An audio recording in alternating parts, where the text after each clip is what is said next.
di UI telah terjadi bagaikan tongkat yang membawa rebah.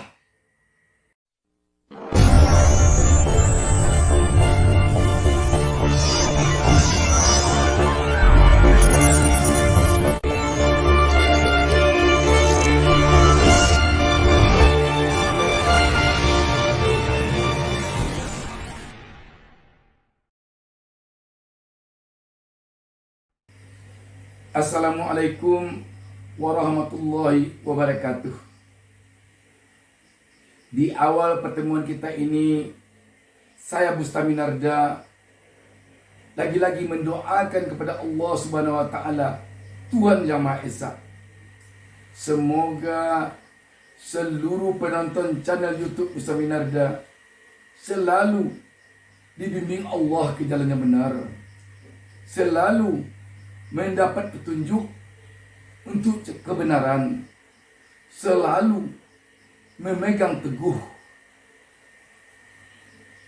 nilai-nilai yang ada di dalam dasar negara kita, Pancasila dan Undang-Undang Dasar 1945. Sahabat BN yang berbahagia, di tengah-tengah kesehatan dan ekonomi negara kita sekarang yang benar-benar parah ini, di tengah-tengah kehidupan rakyat sekarang yang benar-benar makin menderita ini, kita dikejutkan oleh kejadian di Universitas Indonesia UI. Kita benar-benar terkejut karena dalam kondisi kehidupan negara dan bangsa kita yang begini sulit sekarang, ternyata sesuai dengan berbagai pemberitaan media, Rektor UI yang tentu saja menjadi kiblat dari seluruh rakyat Indonesia dari sisi etika dan moral, dari sisi ketaatan kepada ketentuan dan peraturan perundang-undangan yang berlaku, ternyata beliau rangkap jabatan sebagai seorang rektor UI, sebagai pucuk pimpinan tertinggi di UI. Sekaligus juga beliau sebagai wakil komisaris utama pada salah satu badan usaha milik negara, BNI. Siapa kita yang tidak akan terkejut? Sebab menurut informasi dalam statuta yang ada di UI, seorang rektor tidak diperbolehkan rangkap jabatan seperti itu. Dan kalau kita bawakan kepada kondisi ekonomi negara kita yang sangat-sangat sulit sekarang ini,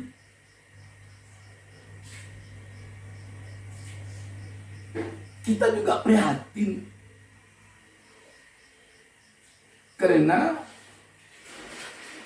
sudahlah sekarang rakyat untuk cari makan aja susah.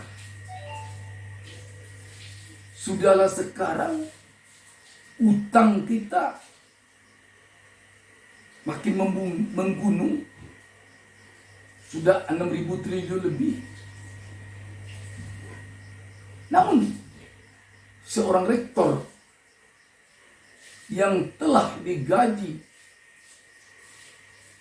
yang telah dilengkapi fasilitasnya oleh negara sedemikian lengkap, masih juga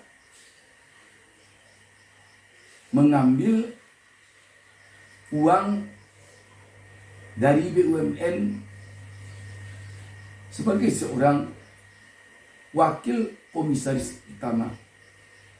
Kita dapat bayangkan berapa uang selama ini yang tersedot kepada rektor ini dari sebuah BUMN yang bernama BRI. Padahal saat ini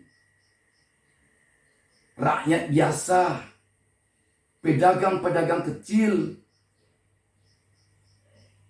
pedagang-pedagang menengah, pengusaha-pengusaha yang belum berpengalaman, telah banyak rumah-rumah mereka, mobil mereka, tanah mereka yang disita oleh Bank BRI karena tidak bisa lagi mereka membayar utangnya, mencicil kreditnya karena ekonomi makin sulit semenjak corona menyerang Indonesia. Bayangkan, sekarang ini sudah ada nasabah BRI yang selama ini punya rumah, sekarang tidak punya rumah lagi. Sudah ada nasabah BRI yang selama ini ada tanah untuk bekal masa depan, untuk bekal hari tua, untuk rencanakan pembuat rumah, pembangun rumah. Sekarang lepas disita BRI. Sudah ada saat ini nasabah BRI yang selama ini diam di rumah yang bagus, yang boleh dikatakan agak mewah, tetapi karena kreditnya tidak bisa lagi dicicil sebab seluruh usahanya down, seluruh usahanya bangkrut karena keterpurukan ekonomi ini, sehingga mereka terpaksa lari ke sudut hutan menghuni rumah kecil milik anaknya. Sudah ada. Tidak terbayang ini oleh seorang rektor yang notabene-nya sudah jelas rektor itu tidak mungkin tidak tamat SMP. Dan malah seorang profesor doktor. Sungguh sangat memprihatinkan.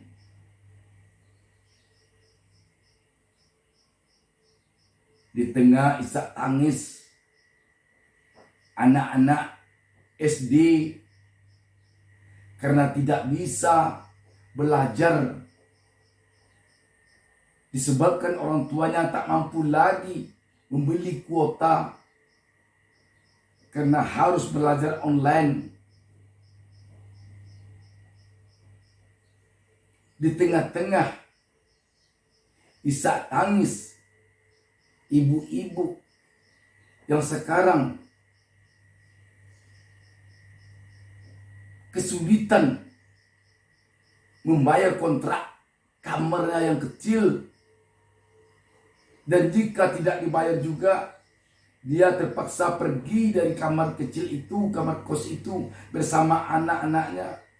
Sementara tempat berteduh tidak ada pedoman, sedangkan suaminya tidak bisa lagi berjualan mie ayam berkeliling kota dari gang ke gang, dari sore sampai larut malam, karena harus mematuhi protokol kesehatan, karena virus corona selalu semakin menyerang.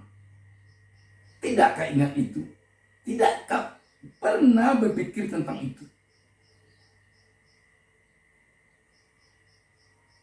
UI itu adalah kiblatnya orang Indonesia khususnya.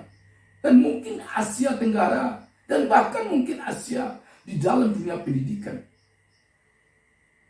Kalau saja ada di suatu desa anaknya yang sempat kuliah di UI, di suatu kampung, wah, bangganya bukan main.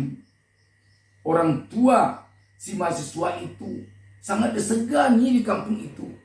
Begitu betul tingginya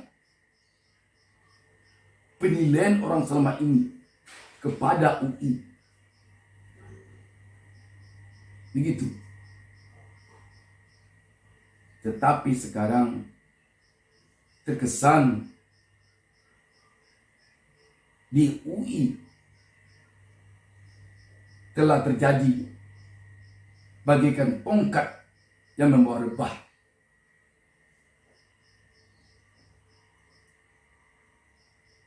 Ini memang kita rasakan perih.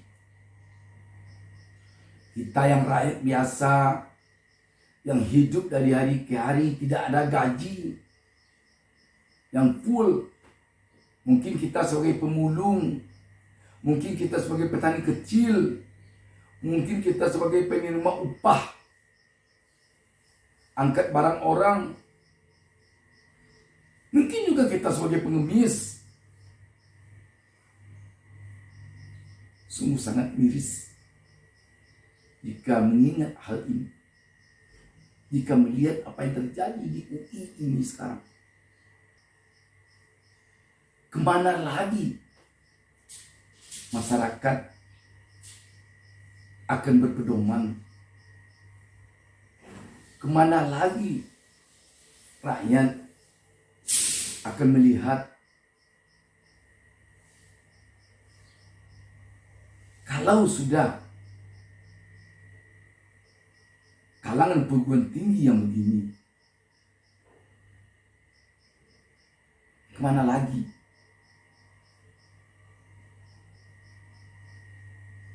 Kalau saja sekarang ada sejumlah perguruan tinggi lain di negeri ini yang kejadiannya seperti ini, rektornya jadi komisaris di sana, dekannya jadi pejabat pula diam-diam di sana, wakil rektornya jadi pejabat pula diam-diam di sini, sehingga uang banyak terkumpul. Kalau ini terjadi, waduh, dan kita tidak bisa memastikan bahwa hanya satu di UI saja yang terjadi. Sudah beginikah kondisi etika dan moral kita di negeri ini?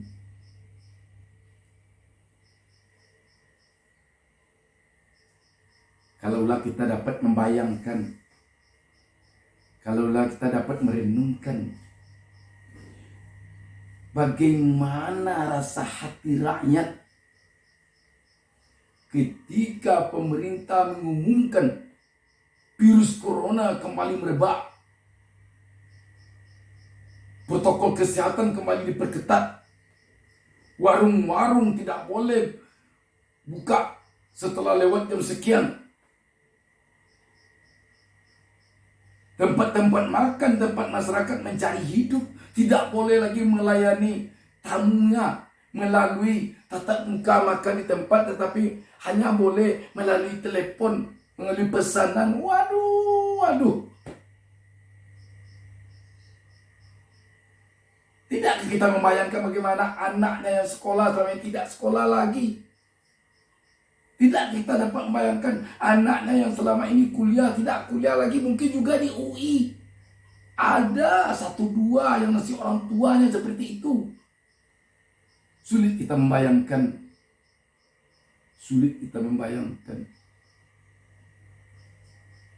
Kondisi ini sekarang ini. Dan tidak ada lagi kata-kata rasanya yang bisa kita sampaikan untuk mengeluh,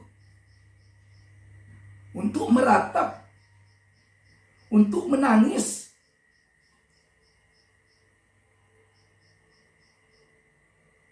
melihat kondisi ini.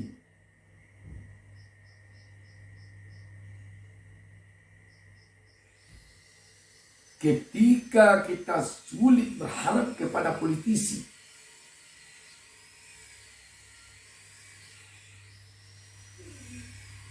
satu-satunya harapan kita lagi kepada perguruan tinggi, tempat-tempat berkumpulnya orang-orang berpendidikan tinggi, bermoral tinggi.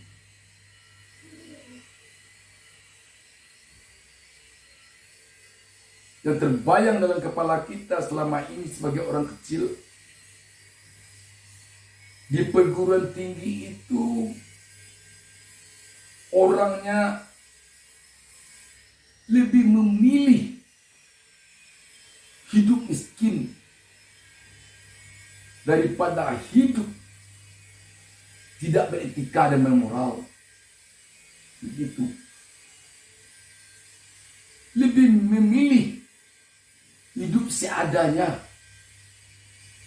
daripada hidup bergelimang harta, tetapi tidak mempedulikan moral dan etika, tidak bisa menjadi contoh teladan bagi masyarakat kami.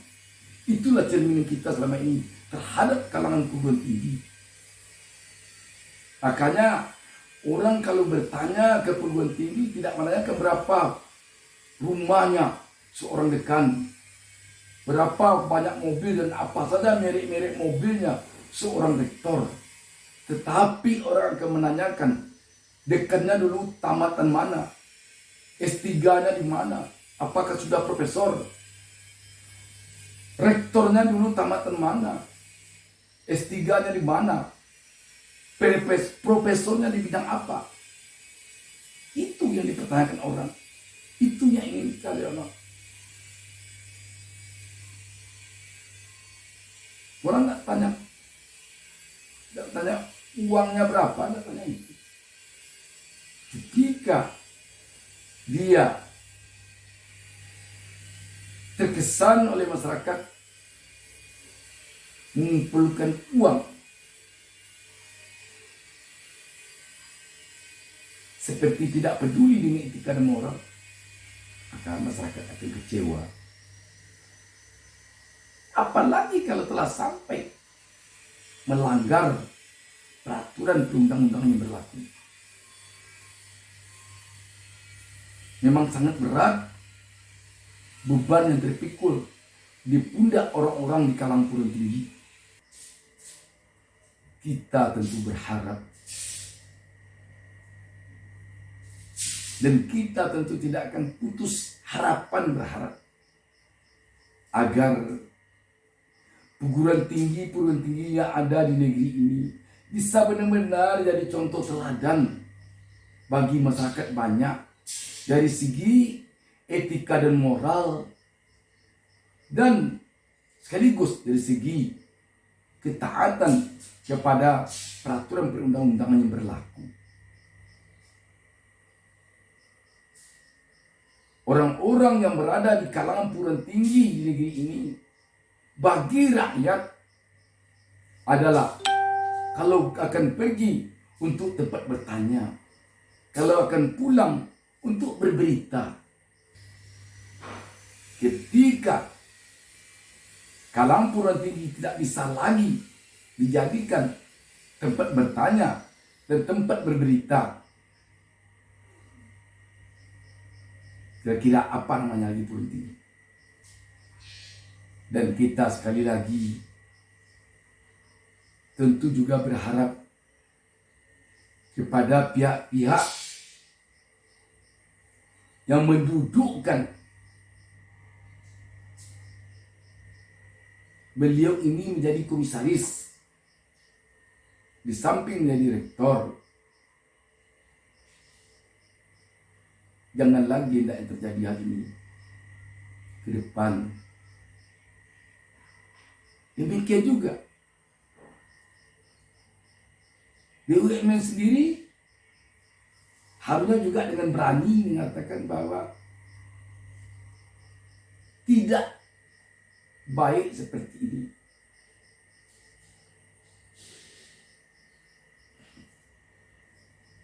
sekali lagi, di saat-saat negeri kita seperti ini, kita butuh penghematan uang negara.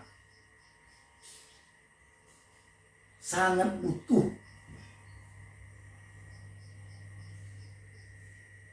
Ini sungguh sangat memperhatikan, sungguh sangat memprihatinkan ini. Sungguh sangat memprihatinkan.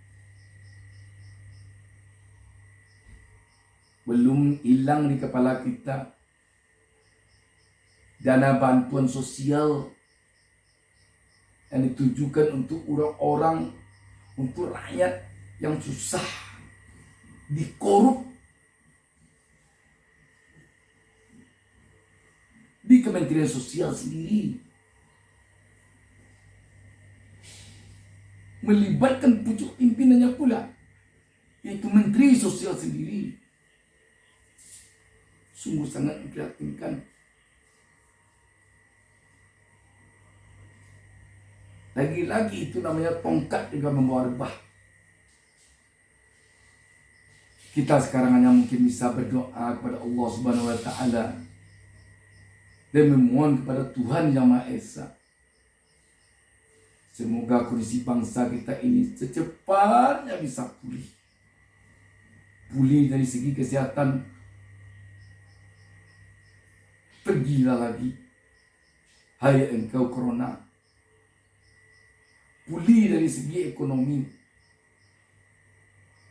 Bangkitlah lagi, hai perekonomian bangsa kita. Pulih dari segi etika dan moral.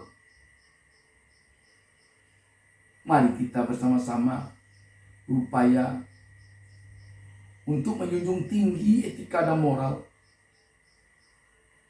Mari kita bersama-sama benar-benar berupaya dari atas sampai ke bawah, dari yang miskin sampai yang kaya, dari yang berpendidikan tinggi sampai pada yang tidak sekolah, untuk melaksanakan etika dan moral dengan sebaik-baiknya, sesuai dengan dasar negara kita, Pancasila dan Undang-Undang Dasar 1945. Demikian. Wassalamualaikum warahmatullahi wabarakatuh.